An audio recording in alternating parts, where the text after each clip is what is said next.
Selamat datang kembali di pembahasan mendalam kita. Kali ini kita akan fokus khusus untuk Anda pada satu ide kunci dari buku Jeffrey Pfeffer, 7 Rules of Power. Ya, Aturan pertamanya ini, bunyinya, singkirkan penghalang diri Anda sendiri. Nah, Pfeffer ini kan punya pandangan soal kekuasaan yang, ya mungkin agak beda ya, bukan soal serakah, tapi lebih ke gimana jadi efektif. betul, efektif itu kata kuncinya. Ada kutipan menarik di awal bukunya dari seorang pemodal Ventura. Dia bilang, pelajaran ini telah transformasional dalam karir venture capital saya, gitu. Jadi idenya, ya kalau kita paham dan berani pakai kekuatan, kita bisa bikin perubahan. Iya, bisa bikin impact gitu ya. Nah, jadi misi kita kali ini nih, mau coba gali lebih dalam, apa aja sih penghalang psikologis yang sering tanpa sadar kita ciptakan sendiri, yang ujung-ujungnya malah menghambat jalan kita. Sesuai aturan satu Pfeffer ini, mari kita coba bongkar bareng-bareng ya. Setuju banget, karena memang seringkali ya penghalang terbesarnya itu bukan dunia luar atau orang lain, tapi justru cara kita mikir, cara kita bereaksi. Pikiran kita sendiri ya? Iya, nanti kita lihat bagaimana Pfeffer mengidentifikasi pola pikir, kebiasaan-kebiasaan yang justru melemahkan kita, dan gimana cara mulai menyingkirkannya. Oke. Langsung aja deh ke intinya. Aturan 1. Singkirkan penghalang diri sendiri. Maksudnya apa sih sebenarnya? Pfeffer kan cerita soal Ruqayyah Adams ya. Iya betul, kisah yang kuat banget itu. Seorang wanita kulit hitam di industri manajemen aset. Kebayangkan, didominasi pria kulit putih. Iya. Kuncinya dia, apa? Dia sadar dunia ini nggak selalu adil. Nah karena sadar itu, dia nggak mau main pakai aturan yang merugikan dia. Dia nggak pasrah gitu aja ya. Nggak mau. Dia bilang dia harus menciptakan kekuatan dan kesempatan sendiri. Statusnya sebagai orang luar itu nggak jadi beban, malah dibalik jadi aset, jadi sumber info unik gitu. Nah, itu dia, esensinya di situ. Mengambil kendali atas narasi kita sendiri. Jangan sampai keterbatasan yang kita rasakan itu mendikte potensi kita. Betul. Tapi ini jadi mikir ya, kenapa sih kita kok sering banget ngehalangi diri sendiri? Nah, itu pertanyaan bagus. Pfeffer cerita, dia sering nemu orang tuh agak resisten gitu sama ide-idenya. Ada yang merasa depresi atau melihat ini sebagai sisi gelap. Oh iya, kenapa gitu? Ya karena secara naluriah kita tuh pengennya dunia ini adil, meritokratis. Kalau kerja keras pasti berhasil, kalau kompeten pasti diakui. Gitu kan? Iya sih, idealnya begitu. Tapi kan realitas dinamika kekuasaan seringkali lebih kompleks, nggak seideal itu. Nah, ketidaknyamanan kita sama realitas inilah yang bikin kita bikin penghalang. Jadi kayak takut dianggap ngejar kuasa gitu ya? Atau main politik? Bisa jadi. Atau terlalu naif, mikir kalau kerja bagus aja pasti cukup. Pfeffer kan sampai kasih contoh email dari mantan muridnya yang baru sadar di tengah karir, loh, ternyata kinerja aja nggak cukup ya. Jadi penghalang itu muncul dari benturan harapan ideal kita sama realita. Menarik. Dan katanya ada tahapannya ya, orang menghadapi ide kekuasaan ini. Kayak nggak langsung terima gitu aja? Iya, betul. Pfeffer mengamati ada polanya. Sering dimulai dari penolakan. Penolakan? Maksudnya? Ya orang cari-cari alasan buat nggak percaya. Bilang, ini nggak berlaku di industri saya. Atau ini kan teori lama, udah nggak relevan. Oh, nyari pembenaran gitu ya? Betul. Bahkan ada contoh mantan muridnya yang bikin firma investasi sendiri sama temennya, tujuannya biar nggak usah main politik kantor. Seolah-olah bisa opt-out gitu dari permainan kekuasaan. Kayaknya nggak mungkin ya. Ya susah kan? Nah, setelah penolakan ini reda, bisa muncul kemarahan. Terus kesedihan, pas sadar dunia emang nggak seideal itu. Baru deh setelah itu, ada potensi buat sampai ke penerimaan. Paham. Jadi penting ya menyadari proses ini di diri sendiri, biar nggak stuck di penolakan atau kemarahan terus. Banget, biar bisa lewat resistensi internal itu. Nah, untuk menuju penerimaan ini, Pfeffer kasih satu strategi mental yang penting banget. Coba deh kurangi menghakimi orang lain. Become less judgmental. Kurangi menghakimi. Kenapa itu jadi kunci? Ada dua alasan utama nih. Pertama, kalau kita gampang banget ngejudge orang ini kompeten gak sih, moralnya gimana, kerjanya bener gak sih, itu ngerusak hubungan. Padahal kan di kerjaan kita saling butuh. Iya juga ya, susah bangun tim kalau isinya curiga terus. Nah itu dia. Dan penilaian negatif tuh gimana ya? Susah disembunyiin 100%. Pasti kelihatan lah dikit-dikit dari bahasa tubuh atau cara ngomong. Oke, itu yang pertama. Yang kedua? Kedua, kebiasaan ngejudge itu bikin kita nggak bahagia. Coba deh, kalau kita terus-terusan bandingin realita sama ideal, kok dia bisa gitu sih? Harusnya kan begini. Itu kan bikin frustrasi sendiri. Bener juga sih, buang-buang energi ya. Iya, makanya Pfeffer sampai ngutip banyak sumber dari Bunda Teresa, Walt Whitman, Dalai Lama yang nggak mau nilai masakan di MasterChef, sampai ajaran kayak jangan menghakimi supaya kamu tidak dihakimi. Ini emang butuh usaha sadar karena otak kita kayaknya udah otomatis gitu ya, cepat menilai. Harus dilatih ya berarti. Tapi ini nih, pertanyaan klasik.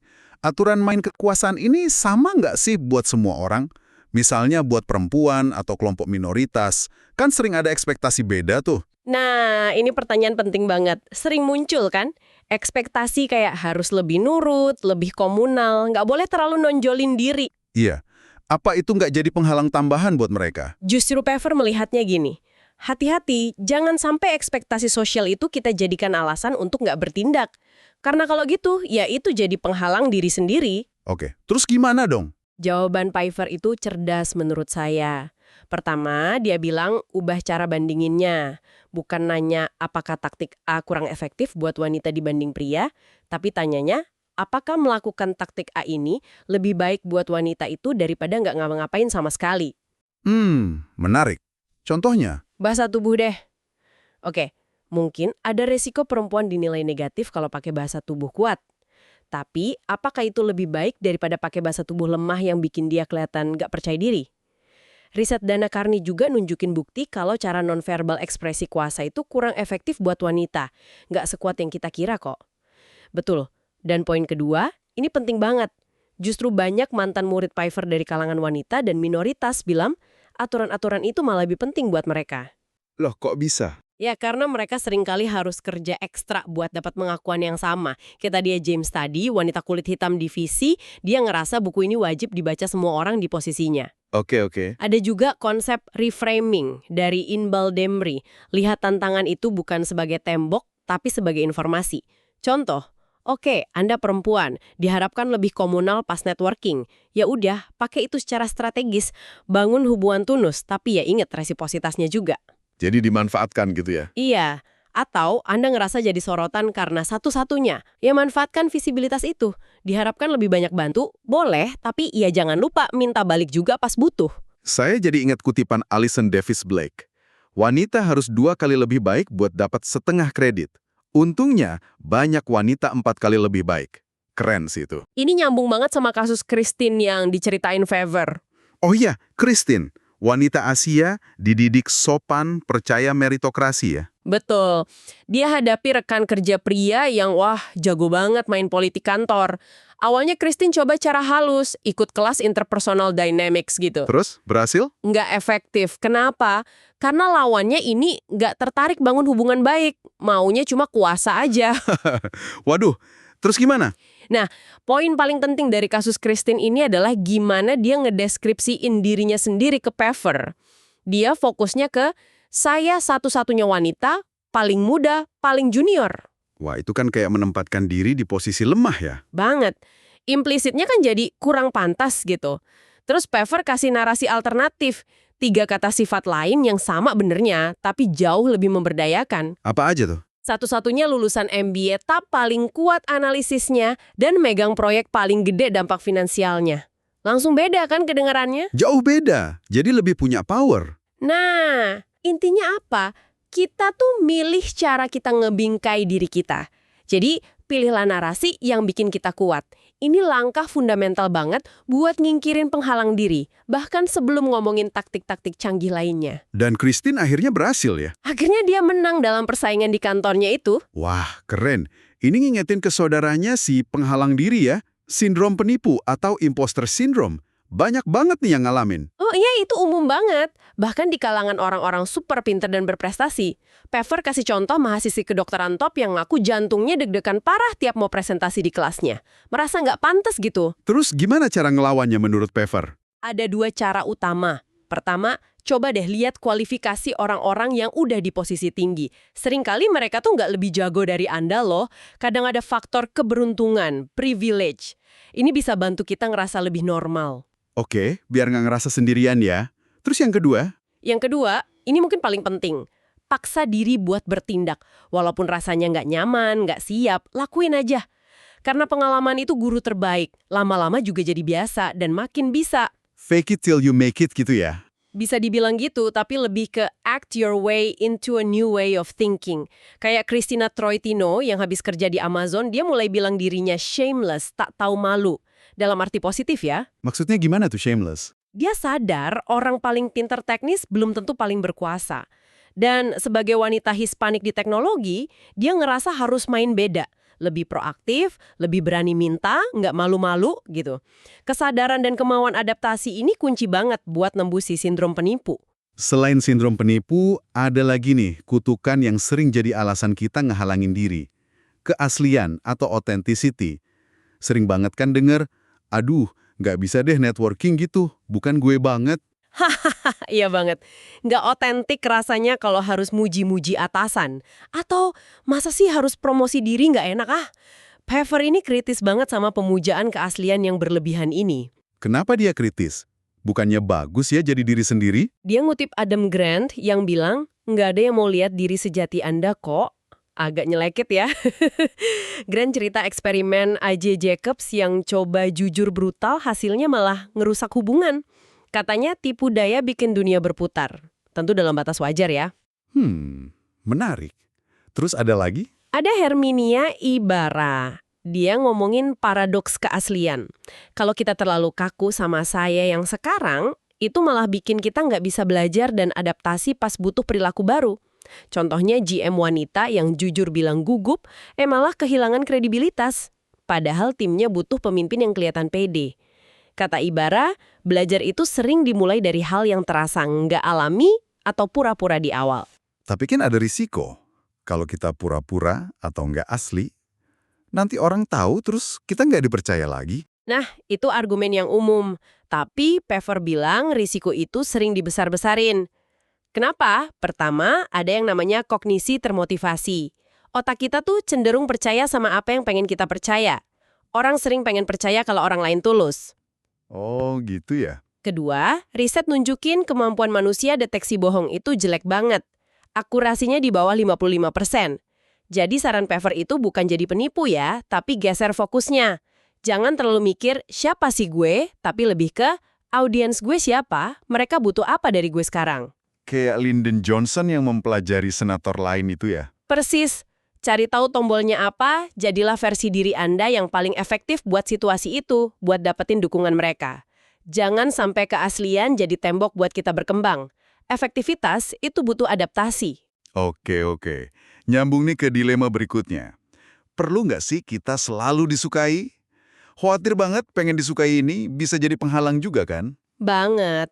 Gary Loveman, mantan CEO Caesars, ngomongnya nyelekit di kelas Pfeffer. Kalau mau disukai, pelihara anjing aja. Dia cerita pas harus PHK ribuan orang buat nyelamatin perusahaan.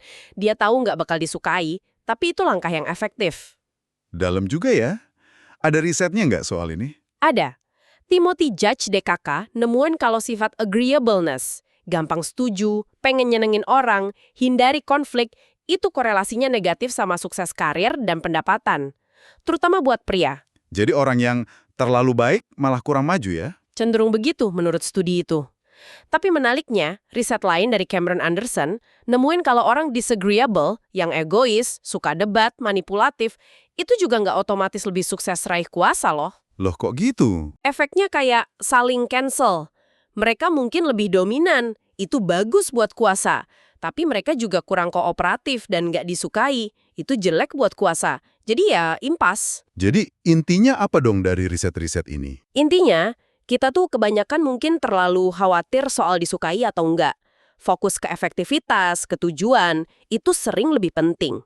Balik lagi ke Ruqayyah Adams, kuncinya dia kan bisa lepas dari kebutuhan buat selalu disetujui orang. Dia sadar kalau mau capai visi, kadang harus dorong orang ya? Iya, bahkan dia bilang perlu melatih diri buat punya sedikit keangkuhan, hubris.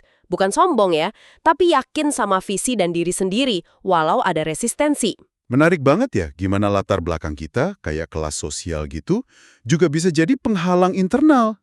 Ada risetnya Peter Bellamy soal ini kan? Iya, Belmi ini kan mantan murid Prever juga. Risetnya keren banget, nunjukin gimana kelas sosial itu secara psikologis bisa melanggengkan dirinya sendiri. Maksudnya gimana tuh? Dia identifikasi ada dua jalur utama kekuasaan. Satu yang prososial, kayak kerja keras, bantu kolega, kompeten. Dua yang politik, kayak main strategi, bangun jaringan, muji atasan, promosi diri. Oke, terus? Nah, semua orang dari kelas sosial manapun setuju dua-duanya penting. Tapi, risetnya nemuin orang dari kelas sosial bawah itu secara signifikan kurang mau pakai taktik politik. Padahal mereka tahu itu efektif. Wah, kenapa bisa gitu ya? Salah satu dugaannya karena orientasi budayanya lebih kolektif. Jadi ngerasa nggak nyaman kalau melakukan sesuatu terang-terangan buat diri sendiri aja. Masuk akal sih. Ada cara nggak buat ngatasin ini? Ada temuan menarik lagi. Kalau aktivitas cari kuasa itu di-framing ulang, dibingkai sebagai cara buat bantu orang lain atau capai tujuan bareng-bareng, nah perbedaan kemauan antar kelas sosial ini jadi hilang. Oh, jadi cara kita membingkai tujuan itu penting banget ya? Penting banget. Selain itu, riset juga nunjukin ada kaitan kelas sosial sama PD. Orang dari kelas sosial atas cenderung lebih pede, kadang overconfidence malah. Dan karena orang PD sering dianggap lebih kompeten, ya mereka jadi punya keuntungan sosial, kayak lingkaran gitu. Jadi kayak slamlessness yang dibilang Musa Okwangga itu ya, jadi kekuatan superkelas atas Inggris. Bisa jadi begitu interpretasinya. Diasah sejak di sekolah elit.